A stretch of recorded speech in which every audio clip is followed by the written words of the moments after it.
কই কই, সবাই লাইনে দাঁড়াও, এক এক করে আসবে। কাগজে একটা করে টিপ সই দেবে আর টাকা নিয়ে চলে যাবে, কেমন? হরি, তুই শুরু কর, এইদিকে আয়।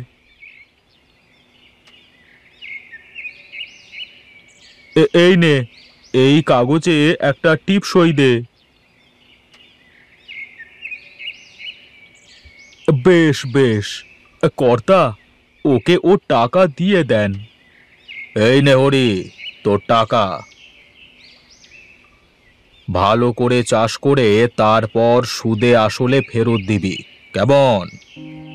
আগে কর্তামশাই, আপনি না থাকলে যে আমাদের মতো এই গরিব অসহায় চাষাদের কি হতো। তা আর বলতে রে হরি, কর্তামশাই ভালো মানুষ, তাই তো তোদের পাশে থাকে সব সময়। আগে কর্তা, এখন তাহলে আমি চলি। কানাই, এবার তুই আয়, এই কাগজে একটা সই দে দেখি। তুই তো আবার 2-1 ক্লাস পড়াশোনা করেছিস, শুনলাম কলম ধরতে পারিস। হ্যাঁ, শুধু কলম ধরতে না, লিখতেও পারি সর্দার। তা বেশ বেশ, নে এখন সই কর। কি লেখা আছে এই কাগজে, একটু পড়ে দেখি।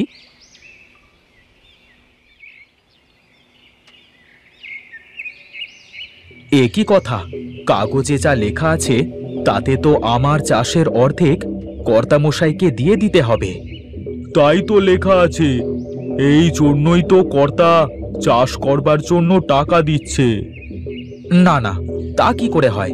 আমার জমিতে আমি চাষ করব আর সামান্য 100 টাকা দিয়ে আমার কষ্টের ফসলের অর্ধেক ভাগ নিয়ে নেবে? অত কথা বুঝি না, চাইলে নে, না চাইলে এখান থেকে যা। আরে অনেক লোক দাঁড়িয়ে আছে নেওয়ার জন্য। হ্যাঁ হ্যাঁ, যাচ্ছি। আমার দরকার নেই এই টাকা নেওয়ার, দরকার হলে নিজের রক্ত বিক্রি করে চাষ করব, কিন্তু আপনার থেকে টাকা নেব না। বড্ড বেশি বলে ফেলছিস কানাই, জানিস এর পরিণাম কত খারাপ হতে পারে? হ্যাঁ হ্যাঁ, জানি জানি, গায়ের জোরে তোমরা সব কিছুই করতে পারো। আরে যা যা, যখন বিপদে পড়বি তখন দেখে নেব, বেরো।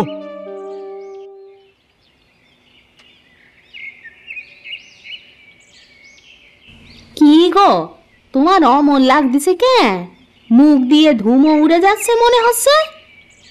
আর বলো না গিন্নি, মানুষ মনে করে গায়ের জোরে মনে হয় যা ইচ্ছা তাই করতে পারবে।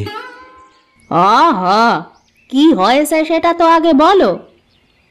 বলছি বলছি, তার আগে তুমি আমাকে 1 গ্লাস জল দাও দেখি।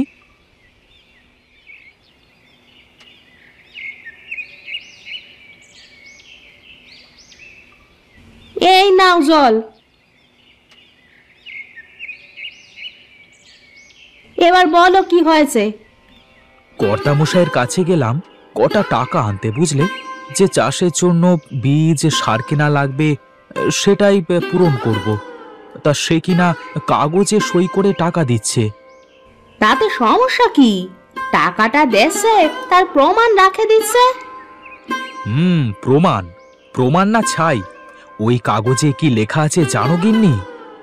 আমি কি পড়েছি নাকি যে জানবো? কি লেখা বলো দেখি। কাগজে লেখা, আমি যে ফসল ফলাবো তার অর্ধেক আর যে টাকা নেব তার সবটা একসাথে ফেরত দিতে হবে। হুমা, এ আবার কেমন কথা? আমার জমিতে আমি ফসল ফলাবো, তারপরে কর্তা কেন ফসলের ভাগ নিবি? এই কথাটাই বলেছি বলে আমাকে ওখান থেকে তাড়িয়ে দিয়েছে জানো। তা গ্রামের সবাই কি কর্তার শর্তে রাজি হয়ে টাকা নেছে? গ্রামের মানুষের আবার কি, ওরা তো নেবেই। কর্তা যে বসে বসে ওদের কত বড় ক্ষতি করছে, ওরা তো তা বুঝতেই পারছে না। গ্রামের সবাই নিলি তুমিও নিতে, তুমি সবার আলাদা হলি যে তোমার সাথে কর্তার লোক শত্রুতা করবি। যা পারে করে নিক, আমার সাথে শত্রুতা করে কি করবে? হ্যাঁ, না হয় প্রাণে মেরে ফেলবে, তার বেশি তো কিছু না। কি যা তা বলো, সালিপারি কি হবে নাকি? গ্রামে তো আরো মানুষ আছে, তারা কর্তার কথা শোনে না। ও নিয়ে তুমি চিন্তা করো না, যাও হাত মুখ ধুয়ে ঘরে আসো, আমি তোমায় খাতি দিয়ে কাজে বের হব। খাচ্ছি খাচ্ছি, একটু পরেই খাচ্ছি। আচ্ছা, তোমার সেই গলার হারটা আছে না? কোনটা? যে হাত দিয়ে তোমার মা আমাকে এ বাড়িতে বরণ করে নিয়ে আইছিল? ভাবছি হাটটাকে বন্ধক রেখে কিছু টাকা নিয়ে চাষের জন্য বীজ আর সার নিয়ে আসব। তারপর ফসল উঠে গেলে টাকা দিয়ে আবার ফেরত নিয়ে আসব। ব্যাস, তাই করো তাহলে। যখন যাও আমাকে বলো, আমি বের করে দেব। তাহলে ওই বেটা কানাই আমার সাথে বিরোধিতা শুরু করলো। ওকে একটা উচিত শিক্ষা দিতে হবে। আপনি কোনো কষ্ট করবেন না কর্তামশাই, আপনি শুধু বলেন কি করতে হবে, তারপর দেখেন এই নিধিরাম কি করে। তা তো আমি জানি, তুই তো আমার থেকে বড় হারামি রে। আমার সব কুবুদ্ধি যে তোর মাথাতেই থাকে।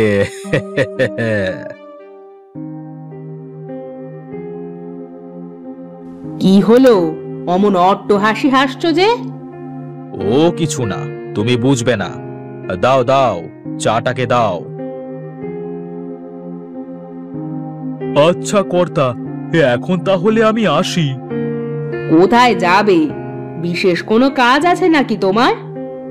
আজ্ঞে না গিন্নিমা, আপনি বলেন কি করতে হবে আমাকে।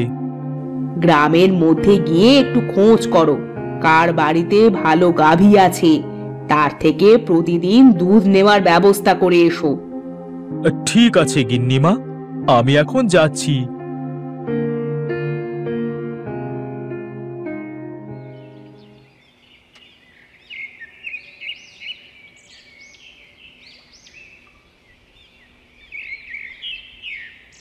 কি সেনাপতি মশাই, কোথায় চললে?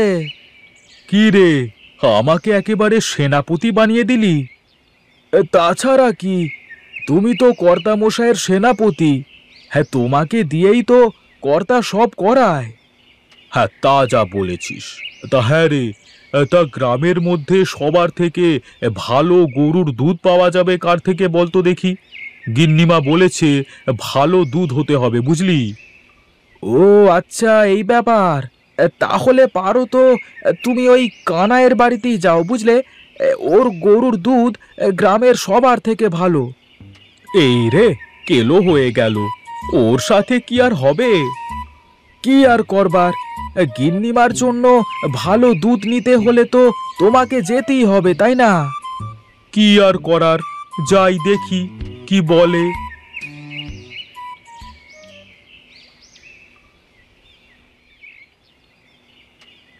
কানাই, আরে ও কানাই। এই তো আমি এখানে গোয়ালে দুধ দোয়াচ্ছি। ও আচ্ছা আচ্ছা, একবার একটু এদিকে আয় দেখি কানাই। কি ব্যাপার, হঠাৎ কর্তার চেলা আমার বাড়িতে? প্রতিশোধ নিতে এসেছো নাকি? ধুর, কি যে বলিস, তোর সাথে আবার শত্রুতা হলো কবে থেকে যে প্রতিশোধ নেব?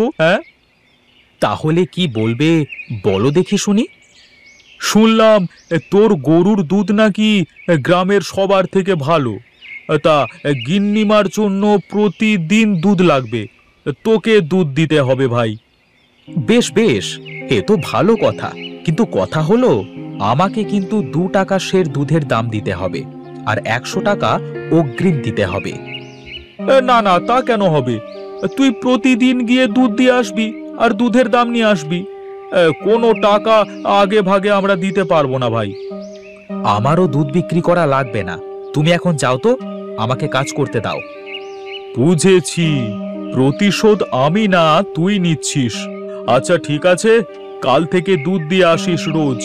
আমি গিয়ে কর্তামশাইকে বলে রাখছি, কাল গেলেই টাকা দিয়ে দেবে। আমার তো অনেক কাজ, তাই আমি রোজ দুধ দিতে যেতে পারবো না, তোমাকে এসেই নিয়ে যেতে হবে। এটা কিন্তু বাড়াবাড়ি হয়ে যাচ্ছে কানাই। আমার কত কাজ, কর্তা কখন কোন কাজে পাঠায়। ওগো, তুমি গিয়েই দিয়ে আসবো না হয় রোজ। তাছাড়া উনি তো বললো যে কর্তাকে বলে রাখবে, টাকাটা দিয়ে দেবে। হ্যাঁ হ্যাঁ রে কানাই, তোর গিন্নি ঠিক কথাই বলেছে। ঠিক আছে, তাহলে কাল সকালে আমি দুধ নিয়ে যাব।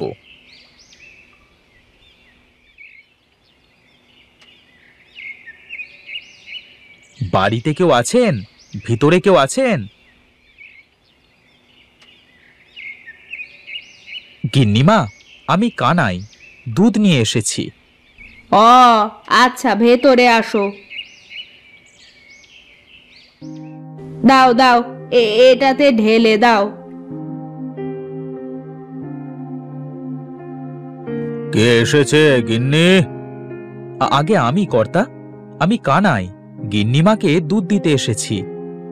ও আচ্ছা, তুই এত দাঁড়া, আমি তোর টাকাটা নিয়ে আসি।